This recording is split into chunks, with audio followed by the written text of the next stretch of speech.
Hola, hola, ¿qué tal amigos? Mi nombre es Emilio Acosta, soy miembro de Venezuela Provincial. Esto es el Top 10 donde estudiamos la historia hispánica que nos une de un lado y del otro del charco. Y hoy tenemos un Top 10 muy especial. Se trata de Top 10 sacerdotes venezolanos en la alta jerarquía eclesiástica hispánica. Bueno, antes de empezar el Top 10 hay que explicar, porque sé que muchos van a salir, que Venezuela no existía durante la época hispánica y todo este rollo y gamelote.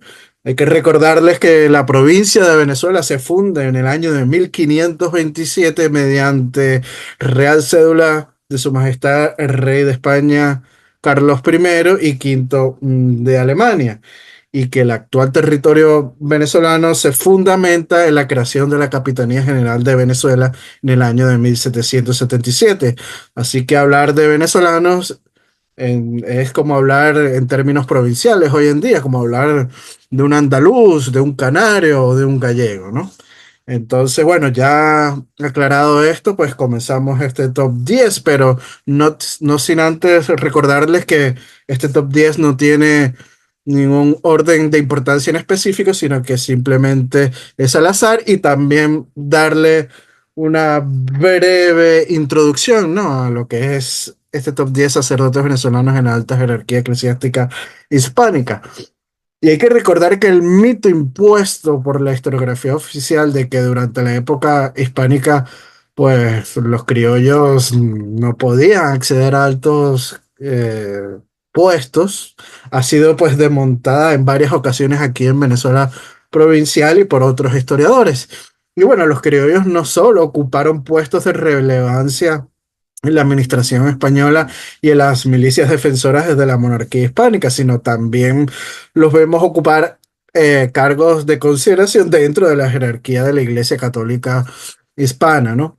Y cita el historiador venezolano Caracholo Parra Pérez en su obra El régimen español en Venezuela, sobre aquellos criollos nacidos en el territorio de la actual Venezuela y que ejercieron altas funciones dentro de la Iglesia en la América Española, lo siguiente, abrimos comillas: la jerarquía eclesiástica abría a los venezolanos todas sus posibilidades, dentro naturalmente de lo que pudiera llamarse con cierta irreverencia la capacidad de producción del país en elementos apreciables para el clero.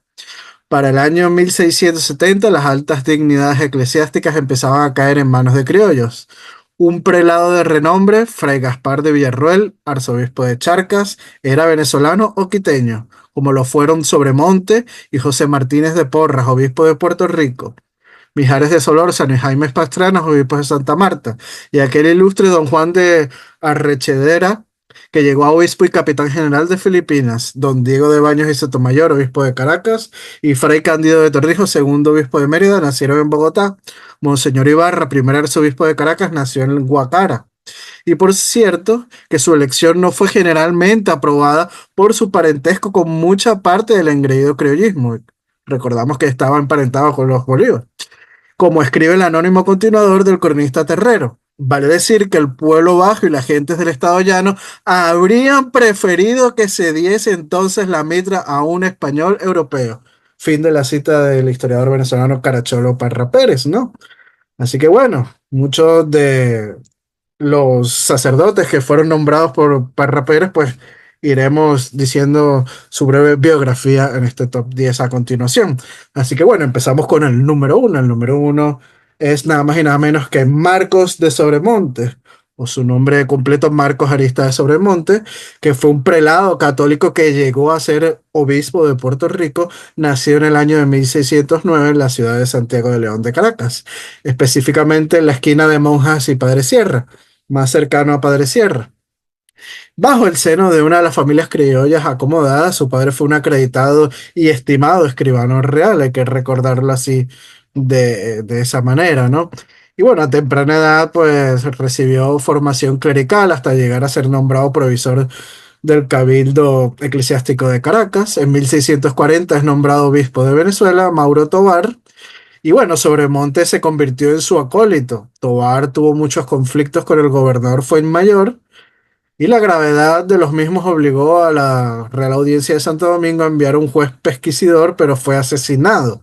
Y según el asesino pagado, dícese por el padre Sobremonte del Cabildo Eclesiástico, que mata al juez a cuchilladas, pero el pueblo, alentado por el obispo, consideró culpable al gobernador. Esa noticia parece ser parte de la trama que se inventan los enemigos del obispo en la relación de agravios que hace publicar en Madrid para alegar sus demandas contra el obispo. Pero bueno, el 22 de noviembre de 1657 escribió una carta sobre Montes al rey Felipe IV, donde describe la visita del padre José de Caravantes, cita la obra Capuchinos en Venezuela, realizaciones en la zona de emisión, lo siguiente, abrimos comillas. ¿Qué tal la conmoción de la gente y la admiración despertada aún entre los miembros del cabildo que no pudieron, por menos de manifestarlo así, al rey sendas cartas sobresalientes, entre todas la del provisor? El provisor es Sobremontes. Fin de la cita, ¿no? Y bueno, el 13 de septiembre de 1677, el rey de España, Carlos II, propone a la Santa Sede, a Sobremonte, para ocupar el puesto de obispo de la diócesis de Puerto Rico, de la que dependen las provincias de Margarita y de Nueva Andalucía, Cumaná. El Papa Inocencio XI lo consagró obispo y luego lo destinó a la isla.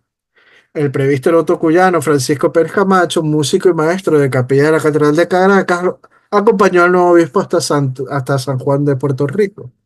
Y bueno, Sobremonte tenía fama de piadoso. Años después realizó una visita pastoral a los indios de Cumaná y se desempeñó como obispo hasta el 10 de agosto de 1681, cuando murió en San Juan, Puerto Rico, hay que decirlo de esa manera, ¿no?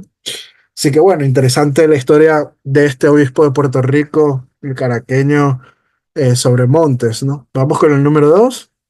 Se trata de José Ignacio Mijares Solórzano y Tobar, que fue un sacerdote criollo que llegó a ser obispo electo de la ciudad de Santa Marta en el nuevo reino de Granada, ¿no? Nació el 31 de enero de 1684 en la ciudad de Santiago de León de Caracas, provincia de Venezuela, siendo hijo del mantuano y primer marqués de Mijares, Juan Mijares de Solórzano. A temprana edad inicia sus estudios religiosos en el seminario de Caracas y luego viaja a Santo Domingo para terminar sus estudios universitarios, obteniendo los grados en teología y maestro en filosofía, ¿no?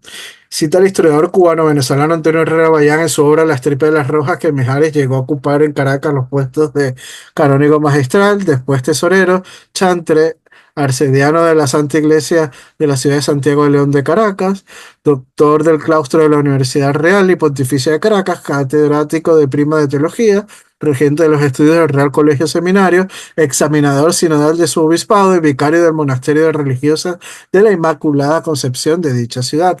Fin de la cita, ¿no? Bueno, los sermones de Mijares se hacen célebres gracias a su gran condición de orador sagrado durante las misas, y el conde de Tobar, quien era su cuñado, hace de su mecenas y manda recoger sus sermones magistrales en el año de 1732 mediante una obra que abarca 3 volúmenes, ¿no? Y cita el historiador Luis Alberto Usain Tamayo para el Diccionario de Historia de Venezuela de Polar que el rey de España, su majestad Felipe V, por Real Cédula de 1739, designa a Mijares para ocupar la sede episcopal de Santa Marta, Colombia, actual Colombia. Las bulas de Benedicto, eh, de Benedicto XIV no fueron expedidas hasta noviembre de 1740. Partió por tierra en 1741 vía Maracaibo y fue consagrado en Cartagena de Indias el 27 de agosto de 1741. De las primeras acciones de Mijares como obispo electo consta el detalle de ser mecenas para la publicación de una importante obra histórica, Floresta de la Santa Iglesia Catedral de Santa Marta, por el alférez José Nicolás de la Rosa.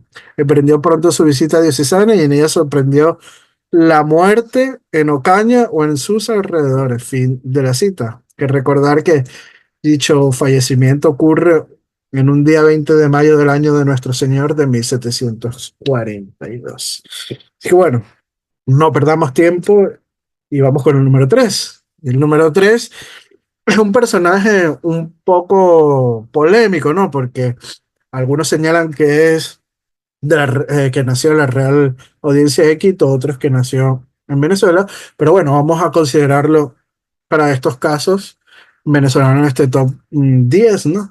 Así que bueno, se trata de Fray Gaspar de Villarroel Ordóñez, que fue un eclesiástico y escritor que está considerado uno de los pioneros de la literatura de las Indias españolas.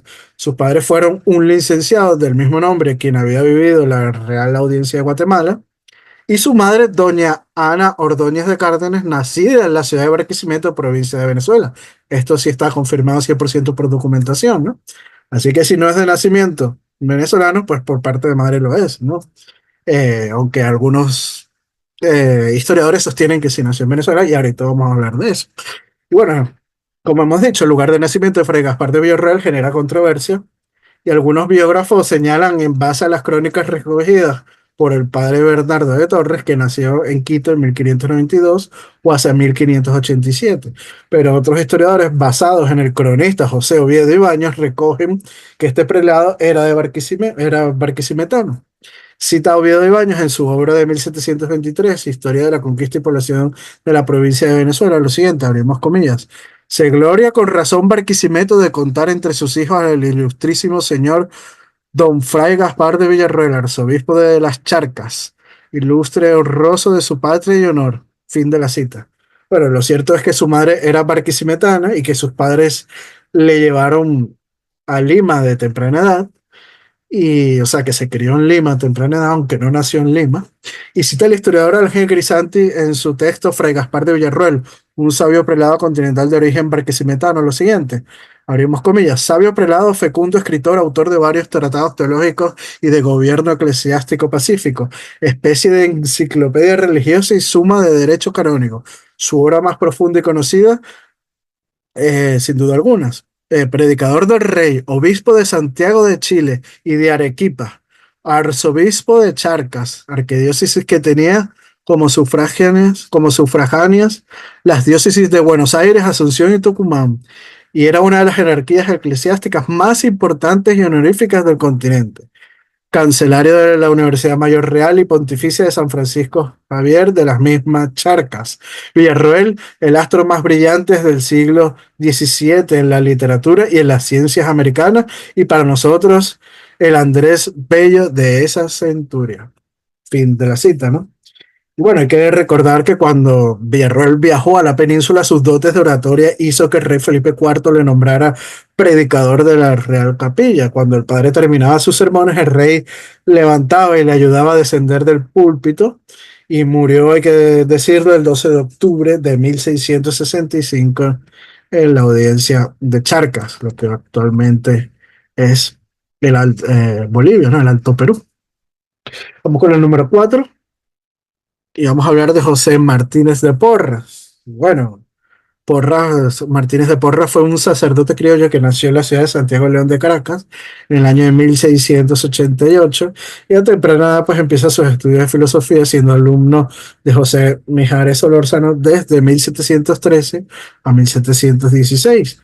Luego cursa cátedra de casos de conciencia al mismo tiempo que ejerce de vicerrector del Seminario de Caracas entre los años de 1717 y 1725. Cita el historiador Caracholo Parra Pérez en Para la Memoria Venezolana que José Martínez de Porra, abrimos comillas, coincidencialmente su hermano Francisco es en esa misma época rector del colegio, maestro en artes y doctor en teología en Santo Domingo en 1717. Medio racionero, mercedario y tesorero de la catedral, teniente provisor y vicario general de la diócesis, comisario del Santo Oficio.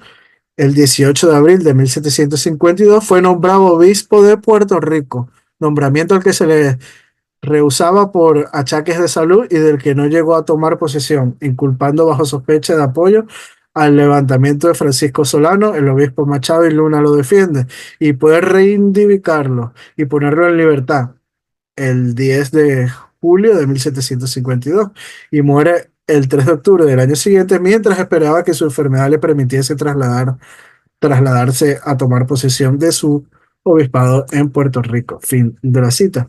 Y señala José Manuel Pacheco en su obra Los Colegios de la Compañía de Jesús en Venezuela lo siguiente, abrimos comillas, ese mismo año perdieron los jesuitas a uno de sus mejores amigos de Caracas, el canónigo don José Martínez de Porra, electo obispo de Puerto Rico, murió el 3 de septiembre de 1753 y en toda la provincia se hicieron especiales sufragios por su alma como a benefactor insigne de la Fundación de Caracas. Fin de la cita, ¿no?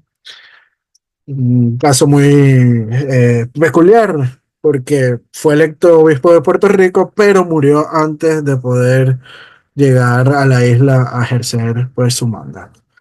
Pero bueno, otro criollo más que fue electo eh, por las autoridades hispánicas como obispo. Recordemos que en la época provincial, quien decidía quiénes ocupaban los altos cargos de la iglesia en la América Española era el mismo rey de España, quien proponía los candidatos al Papa y el Papa tenía que darle el visto bueno, pero era el rey de España quien los escogía. Hay que recordar eso también, ¿no? Para que después digan que la monarquía hispánica, pues, digamos que rechazaba o discriminaba a los criollos, cosa totalmente falsa, lo estamos viendo el día de hoy y lo hemos visto también en otras oportunidades, en otros podcasts y en otros top 10 y en algunos artículos que hemos publicado en Venezuela Provincial. Así que bueno, seguimos, vamos con el número 5.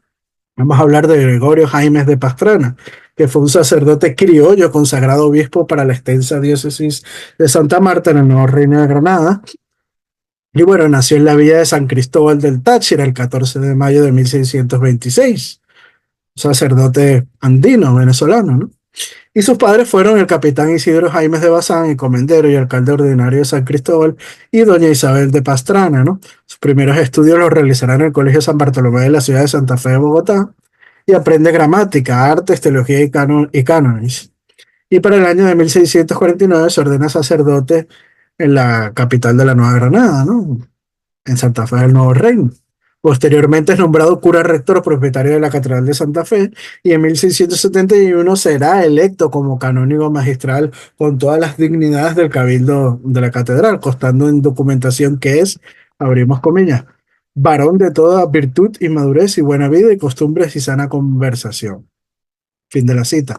Cita el historiador Aurelio Ferrero Tamayo para el Diccionario de Historia de Venezuela de la Fundación Polar lo siguiente, abrimos comillas. Tuvo fama de gran predicador, prudente y docto, virtuoso y modesto. El 2 de junio de 1684, Carlos II comunicó a la Real Audiencia de Santa Fe de Bogotá que había presentado al Papa como obispo de Santa Marta, en la actual Colombia, a Monseñor Jaimes de Pastrana. Fue consagrado el 25 de marzo de 1685. Es una de las figuras tachirenses de mayor significación y de más vasta cultura en el siglo XVII. Visitó varias veces su tierra nativa, era gran devoto de la Virgen de la Consolación de Táriba, a quien regaló en 1687 el relicario de plata que la contiene todavía hoy. Donó también para el culto de la iglesia de San Cristóbal y de la capilla de Táriba una magnífica hacienda que se conoce hoy con el nombre del Hato de la Virgen. La escritura de donación es un verdadero tratado de administración de un hato ganadero en esa época. Fin de la cita, ¿no? Y bueno, falleció en la ciudad de Santa Marta un 26 de octubre del año de Nuestro Señor de 1690. Vamos con el número 6. El número 6 es alguien ya conocido en estos top 10 y en estos podcasts que hemos hecho en nuestro canal de YouTube de Venezuela Provincial. Estuvo en el top 10 de criollos venezolanos en altos cargos, ¿no? En época hispánica.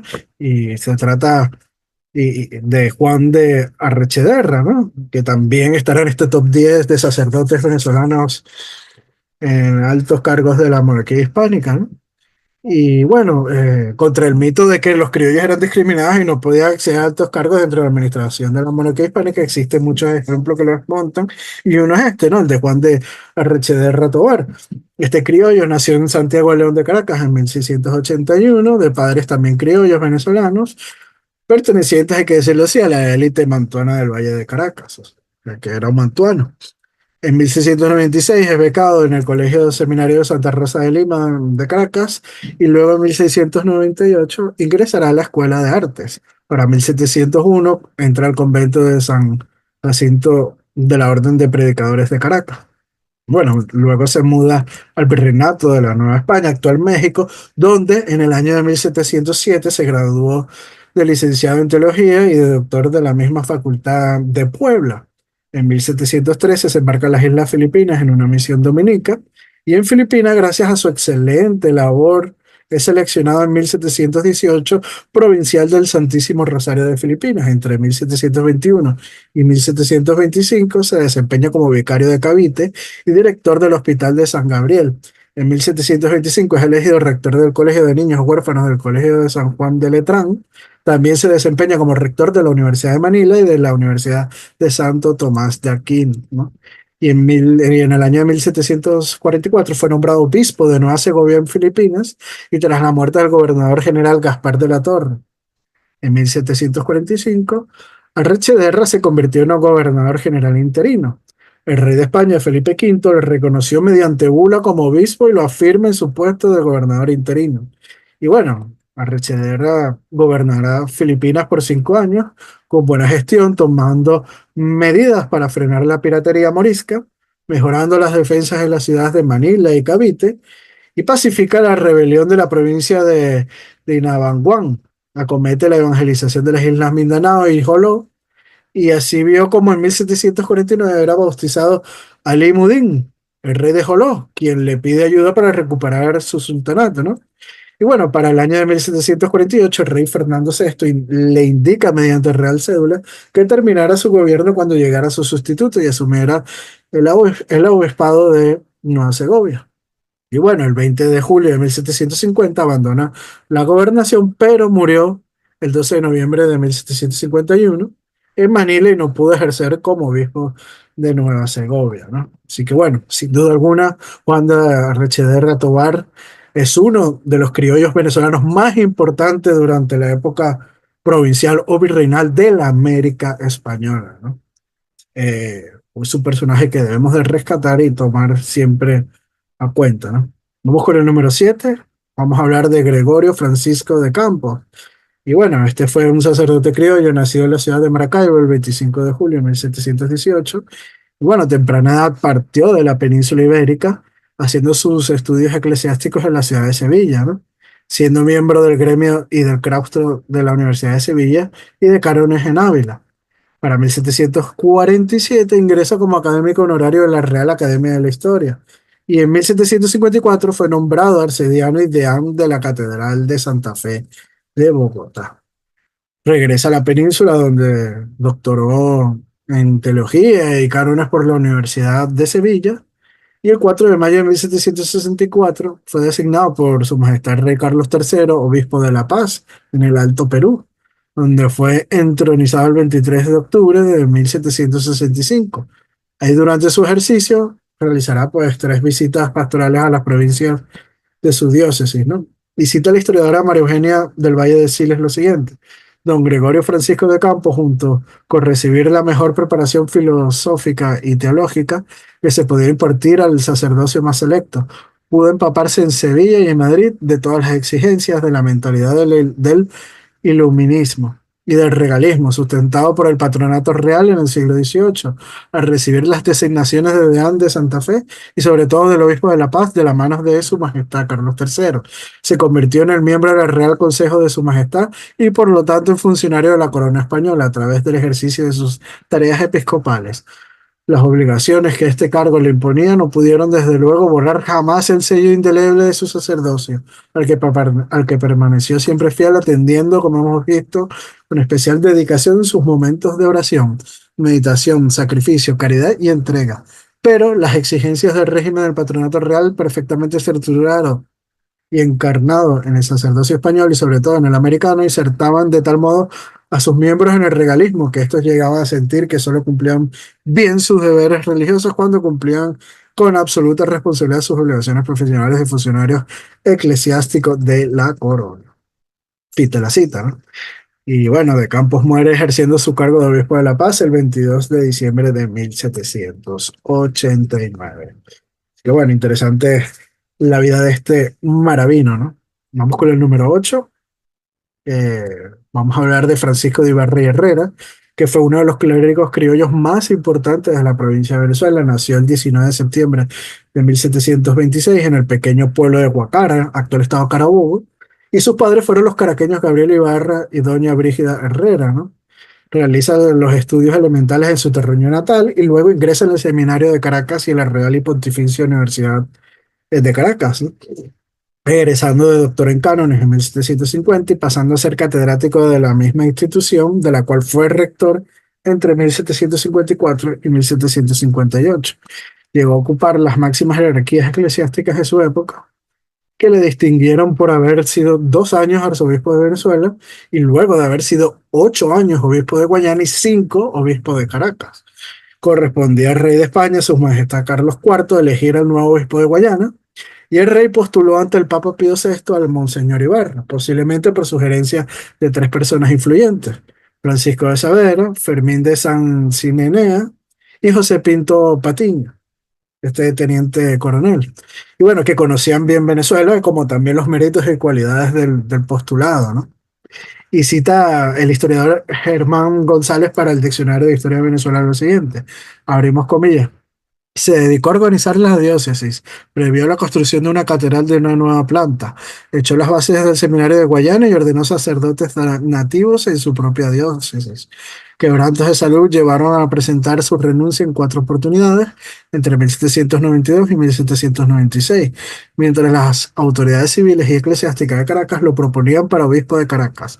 El mismo Papa Pío VI le despachó bula el 14 de diciembre de 1798, nombrándolo para tal cargo, del cual se posicionó el 1 de marzo de 1800. El 24 de noviembre de 1803, el Papa Pío VII erigió la diócesis de Caracas en arzobispados, quedando las de Mérida y Guayana como sufragáneas. Asimismo, por Real Cédula del 16 de julio de 1804, dispuso que el obispo Ibarra fuera instituido con el título y dignidad de arzobispo metropolitano, pasando a ser el primer sacerdote venezolano con esta distinción.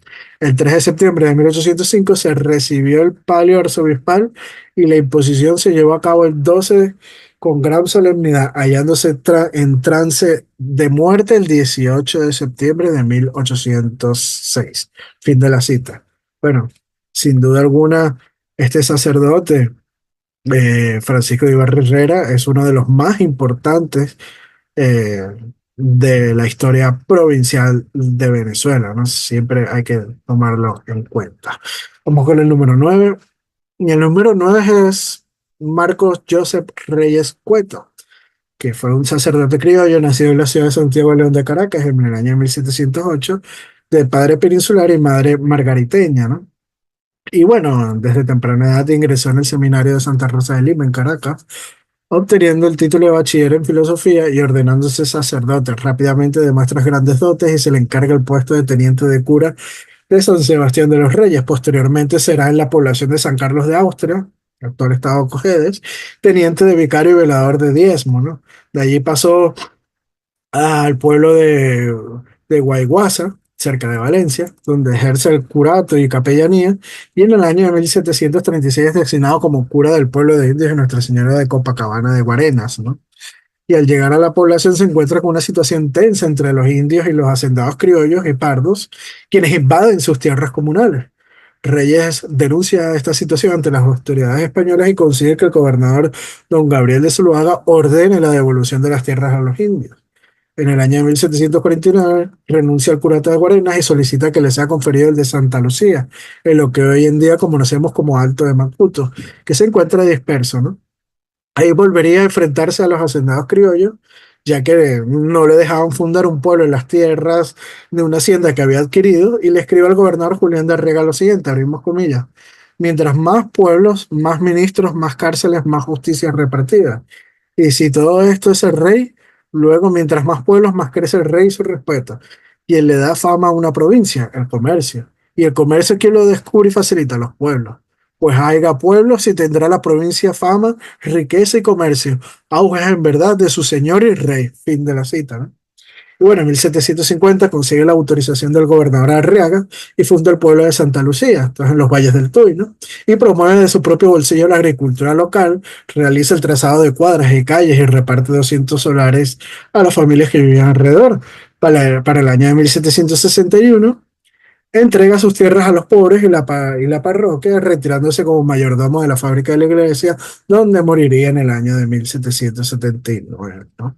Así que bueno, interesante la historia de don Joseph Cueto, ¿no? Uno de los criollos que también tenemos que rescatar en la memoria. Y bueno, ya estamos llegando al final de este top 10. Recordamos nuevamente que este top 10 no tiene orden de importancia, simplemente es al azar y es una selección que yo he tomado de mis años de investigación, ¿no? Y lo he montado en este top 10. Así que bueno, vamos con el último, el número 10, y vamos a hablar de Pedro Echesuria y Echeverría, ¿no? que fue un sacerdote criollo nacido en Caracas a finales del siglo XVIII. Su padre era el comerciante Juan Bautista de Chesuria, oriundo de Bastán, esto es en el Reino de Navarra, ¿no? Bueno, se doctoró en cánones y teología en la Real y Pontificia Universidad de Caracas y fue el primer párroco de Antímano en el año de 1807. Cuando estalla la guerra secesionista en Venezuela, se mantiene leal a la monarquía hispánica y en 1811 los republicanos lo destituyen como párroco por ser partidario del rey de España, ¿no? Y cita el arzobispo de Caracas, Narciso Coliprat, en sus memoriales sobre la independencia de Venezuela como fue torturado, abrimos comillas. Don Pedro de Chesuria, cura de Antímano, muy adicto a nuestra causa, la realista, por las persecuciones, prisiones y grillos sufridos con todo heroísmo. Fin de la cita, ¿no? O sea, fue torturado por las autoridades republicanas con prisión y grillos, ¿no? Hay que tomarlo en cuenta.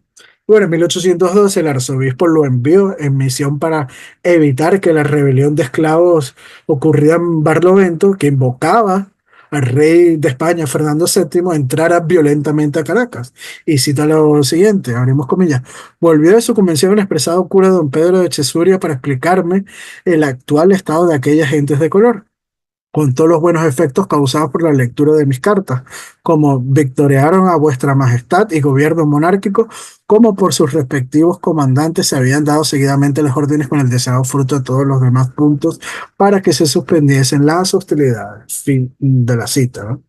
Y bueno, con la entrada de Domingo de Monteverde en 1812 a la ciudad de Caracas, regresa como párroco de Antímano, ¿no? Pero en 1813, cuando Bolívar se acerca a invadir Caracas, pues tuvo que escapar, ¿no? Y el 13 de enero de 1814 le fueron confiscados todos sus bienes y cita la orden de Bolívar lo siguiente, abrimos comillas, al prevístero don Pedro de Chesuria que después de haber contribuido a la presión de estos habitantes como partidario y su gestor del caudillo español, despreció la clemencia con que le trataba la ley de Trujillo y abandonó su patrio suelo por seguir con los enemigos de Venezuela. Se le confisquen todos sus bienes. Hay que recordar que, fin de la cita, hay que recordar que esta cita es del 13 de enero de 1814 del original del Archivo Libertador, volumen 56 del folio 93 al 94. La firma y la rúbrica de Cristóbal de Mendoza son autógrafos, el resto es de la letra de un escribiente no identificado y se reproduce íntegra la comunicación suscrita por el doctor Mendoza en Caracas el 13 de enero de 1814, aun cuando la resolución del gobierno dictada por el mismísimo Simón Bolívar es de 2 días antes. Por tal razón se incluye este documento entre los del 11 de enero, ¿no? Pero bueno, es orden directa del mismísimo Simón Bolívar, ¿no? Confiscarle las propiedades a este sacerdote. Pero bueno, en 1816, Echesuria regresa a Caracas y ejerce el cargo de prebendado de la catedral. Y en 1818, por su lealtad al rey Fernando VII de España, pues este lo condecora y le concede el título de caballero de la Orden de Isabel la Católica. Así que bueno, otro criollo venezolano con esta condecoración de la Real Orden de Isabel la Católica, ¿no? Hay que tenerlo muy en cuenta. Y bueno, y en 1821, con la causa realista ya perdida después de Carabobo, pues emigró a la isla de Puerto Rico, donde murió en el año de 1836. Así que bueno, ya hemos llegado al final de este top 10, ¿no? De sacerdotes venezolanos o sacerdotes criollos en la alta jerarquía de la eclesiástica hispánica, ¿no? Así que bueno, recordarles también que si les gustó este video, darle me gusta y compartirlo para así llegar a más público, ¿no?